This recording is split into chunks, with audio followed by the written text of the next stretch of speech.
पानी और चारा वृद्धि के लिए 10 राज्यों में वन क्षेत्रों के LIDR सर्वेक्षण की विस्तृत परियोजना रिपोर्ट जारी की गई। पर्यावरण, वन और जलवायु परिवर्तन मंत्री श्री प्रकाश जावड़ेकर ने आज एक आभासी कार्यक्रम में 10 राज्यों असम, बिहार, छत्तीसगढ़, गोवा, झारखंड, मध्य प्रदेश, महाराष्ट्र, मणिपुर, नागालैंड और त्रिपुरा में वन क्षेत्रों के LIDR आधारित सर्वेक्षण की विस्तृत परियोजना रिपोर्ट DPR जारी की।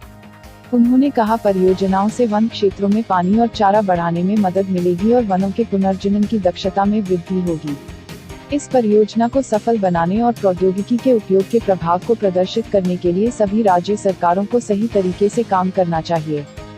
श्री जावड़ेकर ने बताया कि जल शक्ति मंत्रालय, भारत सरकार के तत्वावधान में एक सार्वजनिक क्षेत्र के उपक्रम वैपकोस को जो परियोजना प्रदान की गई है, वह अपनी तरह का पहला और अद्वितीय प्रयोग है जिसमें LIDR तकनीक का उपयोग किया गया है, जो जंगलों के क्षेत्रों में पानी और चारा बढ़ाने में मदद करेगा।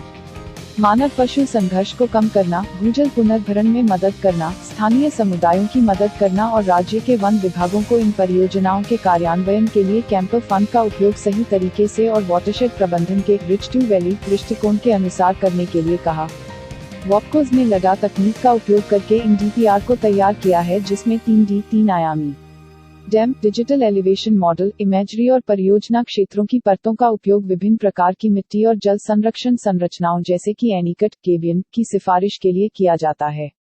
गली plug, mini percolation tank, field bund, धसा तालाब, फार्म तालाब आदि। ये संरचनाएं बारिश के पानी को पकड़ने और धारा को बहने से रोकने में मदद करेगी, जिससे भूजल के रिचार्ज में मदद मिलेगी।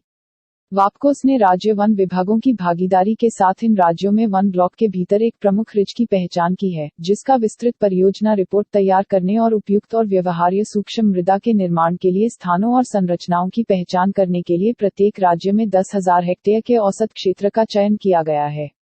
और जल संरक्षण संरचनाएं साइट विशिष्ट भूगोल, स्थलाकृति और मिट्टी की विशेषताओं के अनुरूप हैं।